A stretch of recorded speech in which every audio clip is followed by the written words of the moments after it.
All right. Well, we're trying to simultaneously um, go live on both YouTube and Facebook at the same time. This is Dr. G. I guess I'm dismissing the regular greeting, but I will say Happy Holy Day, Moors, and tell you a little bit about the House of Reawakening Minds, even though we are not at the House of Reawakening Minds today.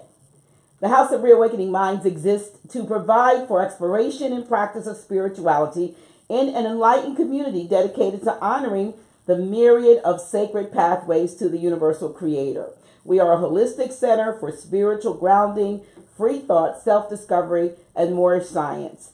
An awakening experience for all ages.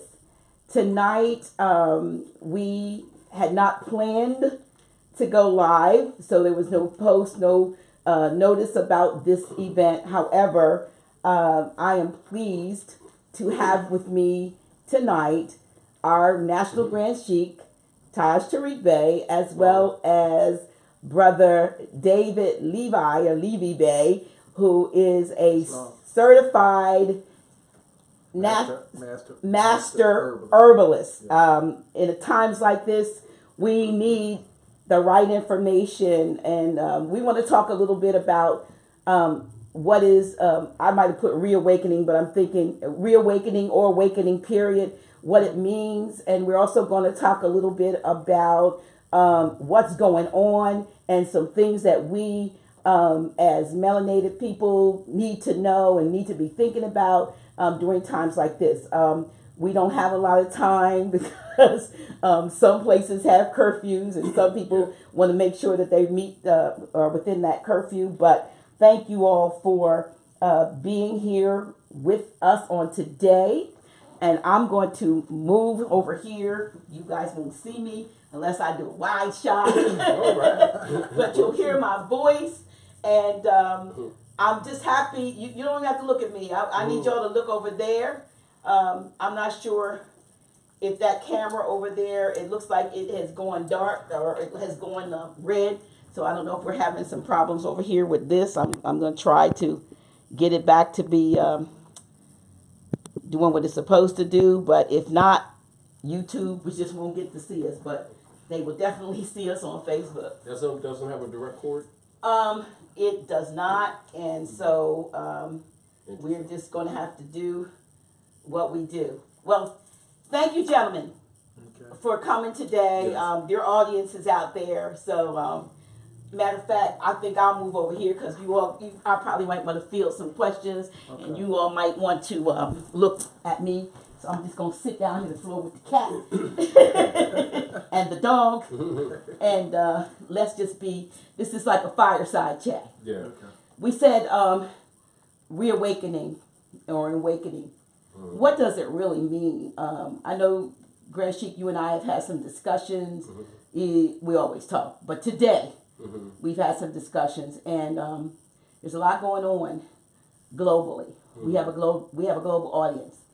And we want to make sure, while we call this reawakening and what does it really mean and what's going on, we want to be current.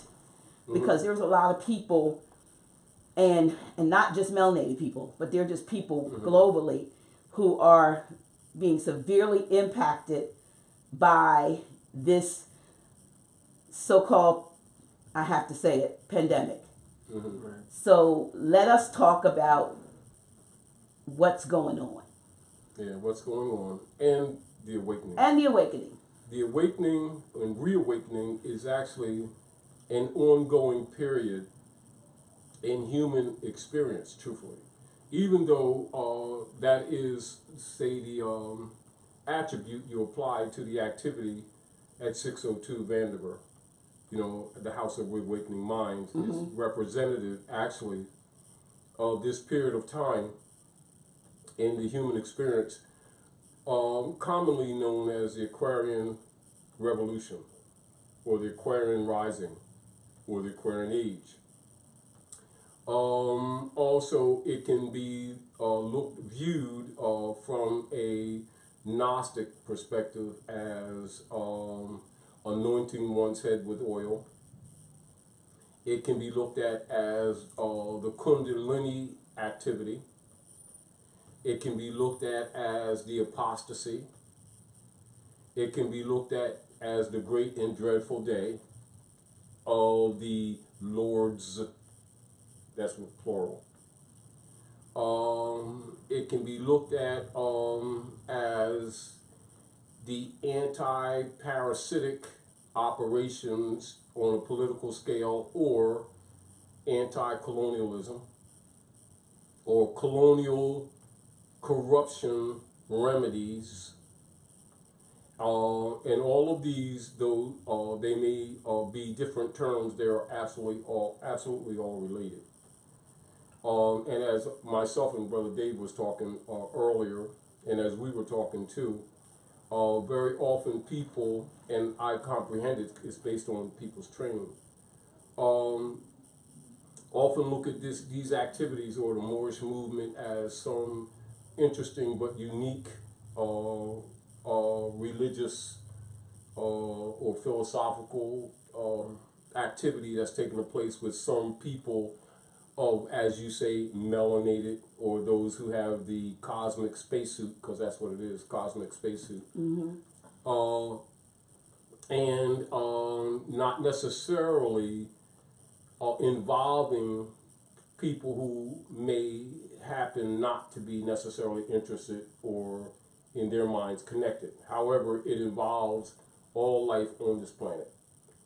And also life off this planet, but the life off this planet is not primal to the arguments that must be presented for what you would call the awakening, because the greater awakening, though it may be what you would consider galactic or universal, it is, the movement is Rotarian, indeed it is. The greater focus is on Midgard, though. And Please explain. Midgard is really the name of this planet. Although we also call her Gaia. Yes. The real name of this planet. Let's Can I explain spell this. it for? Can I spell it for the people who are? MIDGARD. Oh, Midgard. Okay. Midgard. Okay. Now, while that is not unknown, with most scholars, it would be considered an addict degree. And just for the information of the people, so they don't get caught up, get all spooky about this type thing. All philosophical orders on Midgard, or on this particular Earth, have attic chambers. All governments have attic chambers. That must be understood. And I think when people begin to hear some people openly talk about attic chamber, they'll think, that's an order that they heard about that's in the Moorish Science Temple, or some other Masonic order, not knowing that's universal. Right. As an example, if you were receiving me as a diplomat, and